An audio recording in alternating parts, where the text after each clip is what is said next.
कहते जो भक्त हैं, जो उनकी सूची में लिखे भगवान की, भक्त देखो हर चीजों के प्रकार होते हैं। कहते भक्त के 4 प्रकार, जो मेरा भजन करता है, जो मुझे स्मरण करता है मेरा, तो वे 4 प्रकार के लोग होता है।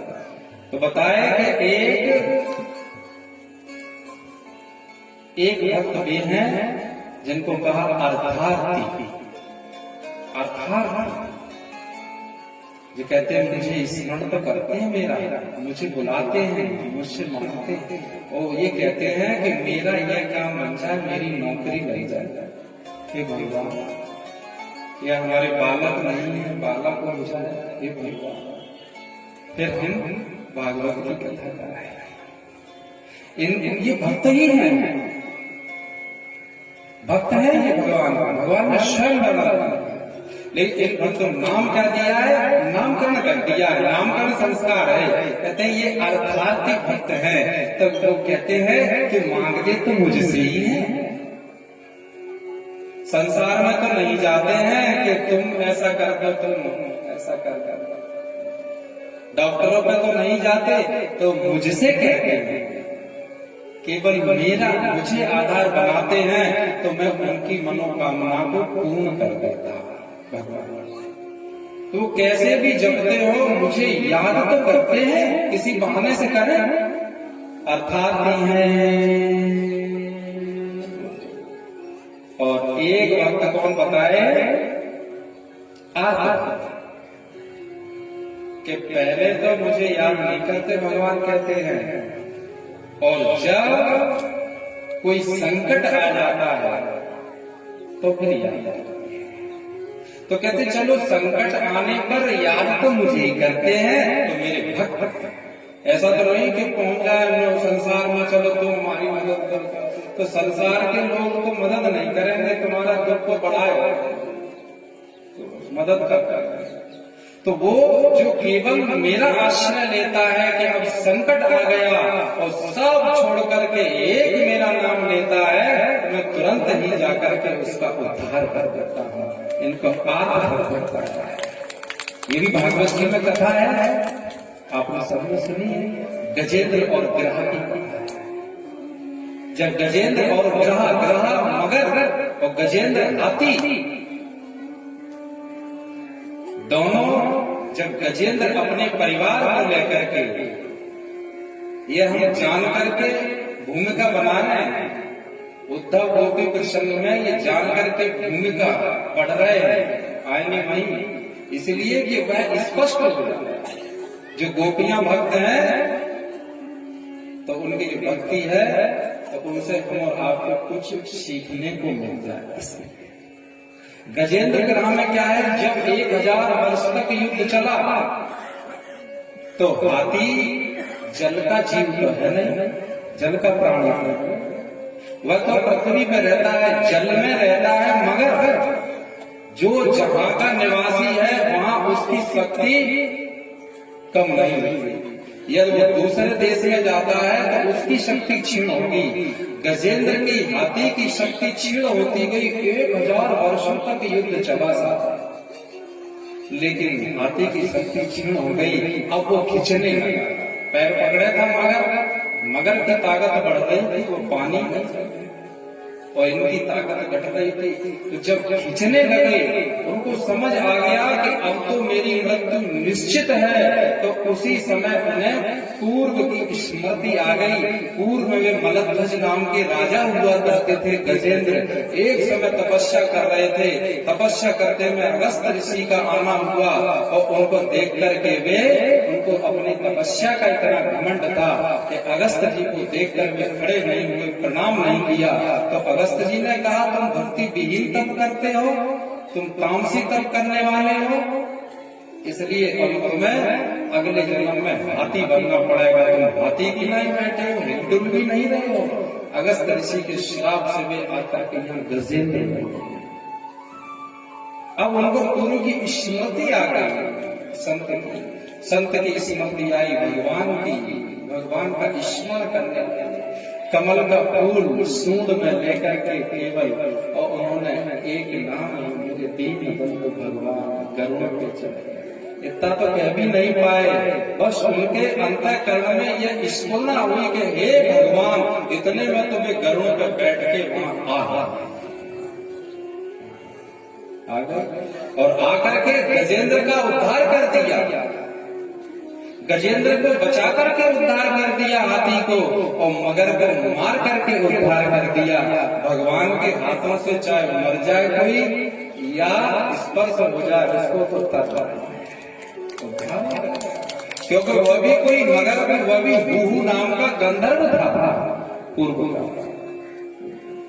तो दोनों लोगों का भगवान के स्पर्श से उद्धार। यहाँ कहते हैं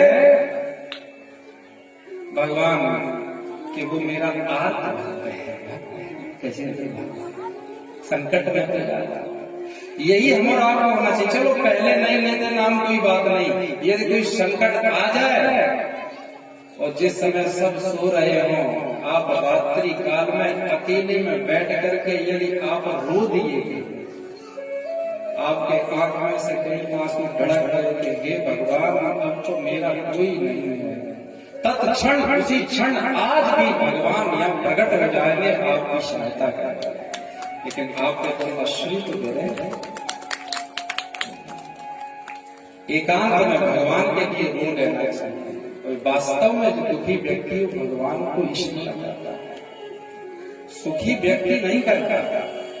सुखी व्यक्ति भगवान का स्मरण नहीं करता, लेकिन दुखी व्यक्ति भगवान का स्मरण करता है। इसलिए दुख बलिहारी बात दुख की जो गोविंद दिए मिला है।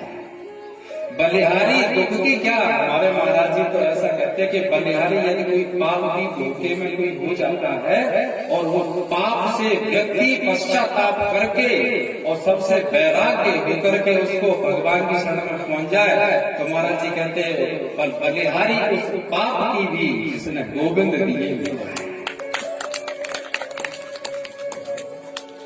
ऐसी कोई घटना, ऐसी कोई बात जो इस जगत से अपना पिंड छुड़ा दे, वह अच्छी ही है।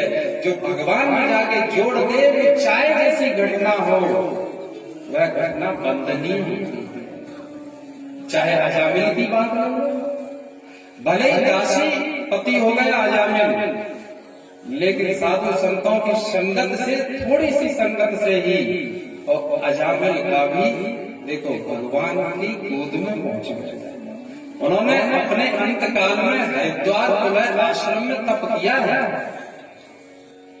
भगवान के पार्षदों ने उन्हें बचा लिया था, यम के दूतों से छुड़ा लिया था, लेकिन उसी क्षण उनको यह आभास हो गया कि देखो मैंने बुलाया पुत्र को था नारायण कह के, लेकिन पुत्र तो आया नहीं, नारायण स्वयं उन्होंने अपने पार्षद भेजे और मुझे बचा लिया।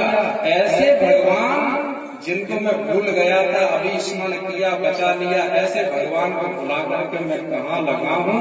उन्होंने तत्क्षण अपने सभी 10 पुत्रों को, दासी को, सबको त्याग करके उन्होंने कहा जो मेरा बचा हुआ जीवन है अब मैं हरिद्वार में रहूं। वहां जाकर के उन्होंने तप किया। ये कैसे भक्त है? आत्म भक्त है। एक भक्त बताया भगवान ने, एक भक्त का नाम है जिज्ञासु। कहते जो जिज्ञासु भक्त है वह हमेशा यही विचार करता रहता है कि ये सृष्टि किसने बनाई, कैसे भगवान बना लेते हैं, कैसे सबको सत्ता देते हैं, ये जीव क्या है, ये ब्रह्म क्या है, ये ईश्वर क्या है, ये भगवान आखिर है क्या, कैसे भगवान प्रकट होते हैं, कैसे भगवान का दर्शन होता है, वो इसी विचार में लगा रहता है। तो भगवान कहते हैं ऐसे जिज्ञासु भक्त को मैं ही, ऐसे जिज्ञासु भक्त के लिए मैं ही गुरु बन करके उनके सामने प्रकट हो जाता हूँ और उनकी जिज्ञासा का छेदन करके और उनको अपने में मिला लेता। तो गुरु रूप में कौन आते हैं? भगवान ही तो आते हैं। भगवान से अलग तो गुरु नहीं हो सकते हैं। जब गर्भ में राजा परीक्षित ने भगवान श्री कृष्ण का दर्शन किया, ऐसा पुण्यवान वंश पांडव वंश कि गर्भ में ही जिनको भगवान का दर्शन हो गया राजा परीक्षित, जब वे गर्भ से बाहर आए तो उनका नाम परीक्षित रखा ही क्यों गया? तो गर्भ से बाहर आए तो सबके चेहरे देखते कि अभी जो हम अंदर देख के आए वे कहीं दिख जाए, क्योंकि उनको देखने से मेरी जलन समाप्त हुई। जब अश्वत्थामा का ब्रह्मास्त्र जब जलाने लगा तब उनके दर्शन करके अंगुष्ठ मात्र भगवान गर्भ में खड़े हैं, सुंदर से प्रतीत। जब वो प्रतीति देखी उनकी जलन मिट गई, और बाहर आते तो फिर से जलन होने लगी। अब वो देखते हैं कि कहीं वे ही मिले। राजा परीक्षित देखते रहे, युवा हो गए, उनका विवाह हो गया, उनके पुत्र हो गए, और जब उनको श्राप लग गया गंगा के किनारे आकर के बैठ गए। जब सुखदेव मुनि का प्रागट्य हुआ तो वो प्रसन्न हो गए, कहने लगे ये ही थे गर्भ के अंदर, अब आज मिल गए, अब आ गए। तो वहां शब्दों से उनको श्राप लगा। राजा परीक्षित को यहाँ शब्द से श्राप दिया गया है, जाओ 7वें दिन तुम्हें नाग बस रहेगा। अच्छा, तो यहाँ भगवान गुरु बन करके आए और शब्दों के द्वारा ही उनको निर्भय कर दिया ब्रह्म करके, तो शब्दों से श्राप लगा। और गर्भ में अश्वत्थामा ने ब्रह्मास्त्र छोड़ा था, तो गर्भ में जाकर जब ब्रह्मास्त्र जलाने लगा तो गर्भ में जाकर के भगवान ने सुदर्शन चक्र से ब्रह्मास्त्र छोड़ा। भगवान पर जैसे तब थे तैसे आज भी। यदि आज कोई कमी आई है तो भक्तों में आई है। आज वैसा भक्त नहीं है, कोई गुरु प्रहलाद मीरा जैसा, कोई परीक्षित जैसा कोई भक्त नहीं है। जिस क्षण ऐसी भक्ति अपना पूरा ध्यान केंद्रित ईश्वर में हो जाएगा, ईश्वर तुरंत ही वहां पर। चौथे प्रकार का भक्त बताया, भगवान कहते हैं ज्ञानी भक्त। तो ज्ञानी भक्त है, और कहते हैं कि ज्ञानी भक्त में और मुझ में कोई अंतर नहीं है। ज्ञानी भक्त तो मेरा स्वरूप ही है, साक्षात मैं ही उस रूप में इस पृथ्वी पर विचरता हूँ।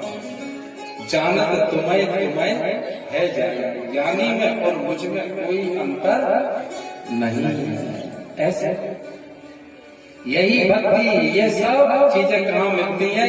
ये गोपियों में देखने को मिलता है।